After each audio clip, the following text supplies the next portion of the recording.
20वां अध्याय। शिवगणों का असुरों से युद्ध।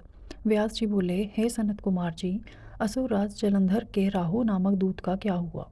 जब भगवान शिव ने राहु को अभय दान दिया, फिर राहु कैलाश पर्वत से कहाँ गया और उसने क्या किया, इस विषय में मुझे बताइए।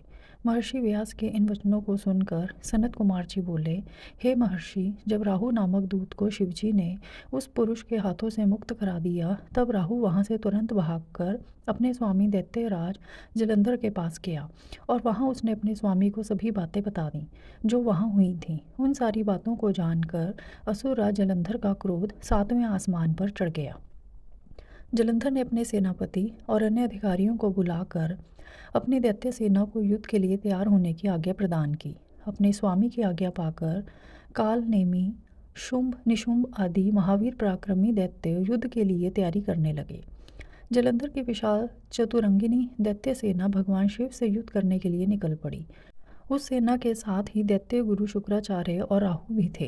इधर जब देवताओं को ज्ञात हुआ कि जलंधर अपनी सेना को साथ लेकर भगवान शिव से युद्ध करने के लिए निकल पड़ा है, तो देवराज इंद्र शिवजी को अवगत कराने के लिए कैलाश पर्वत पर गए और वहां उन्होंने त्रिलोकीनाथ भगवान शिव को सारी बातें बता दी। इंद्र ने भगवान विष्णु के विषय में भी उन्हें बताया कि भगवान विष्णु भी अपनी पत्नी देवी लक्ष्मी के साथ असुर राज जलंधर के वश में हैं और उसके घर में निवास करते हैं। इसी कारण हम सब देवता विवश हैं।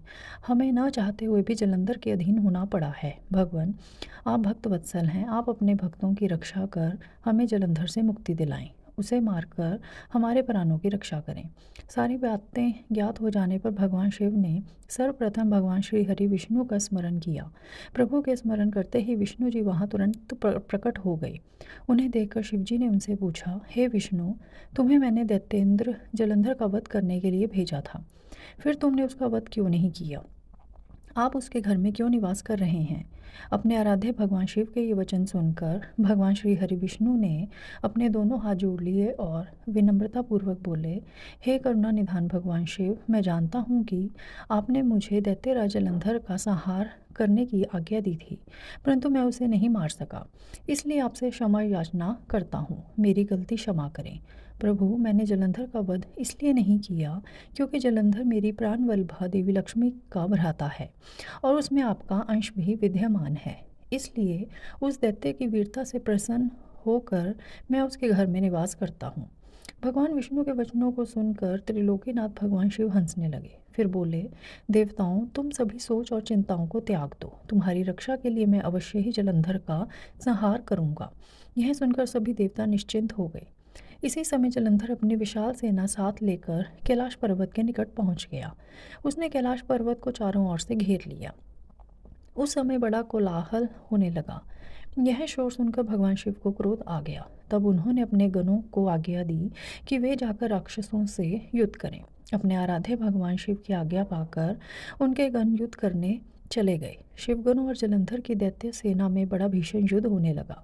शिवगण बड़ी वीरता से दैत्यों से भिड़ गए। उन्होंने कई दैत्यों को पल भर में ही मौत के घाट उतार दिया और सैकड़ों को घायल कर दिया। परंतु दैत्य गुरु शुक्राचार्य अपने मृत संजीवनी विद्या से सभी मृत दानवों को पुनः जीवन दान दे रहे थे और वे उठकर पुनः युद्ध करने लगते थे। जब दैत्य सेना किसी भी प्रकार कम होने का नाम ही नहीं ले रही थी, तब शिवगण व्याकुल होने लगे। तब शिवगणों ने भगवान शिव के पास जाकर उन्हें इसकी सूचना दी। जब शिवजी को यह बात ज्ञात हुई कि यह सब शुक्राचार्य कर रहे हैं, तो वे क्रोधित हो उठे। उस समय भगवान शिव के मुख से एक भयंकर ज्वाला कृत्या के रूप में प्रकट हुई।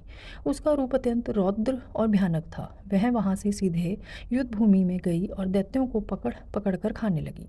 इसी प्रकार भ्रमण करते हुए कृत्या शुक्राचार्य के निकट पहुंची और उन्हें वहां से गायब कर दिया। जब अपने परम सहायक गुरु शुक्राचार्य उन्हें वहां न दिखाई दिए तथा हजारों वीर मारे गए या घायल हो गए, तब दैत्य सेना का मनोबल टूटने लगा। दैत्य सेना युद्ध भूमि छोड़कर भागने लगी। जलंधर के काल नेमी, शुंभ निशुंभ आदि वीर दैत्य फिर भी पूरी ताकत से युद्ध करते रहे। इधर भगवान शिव की सेना का प्रतिनिधित्व करने वाले स्वामी कार्तिकेय और गणेश जी भी पूरे मनोयोग से दैत्य सेना को पछाड़ने के लिए युद्ध कर रहे थे।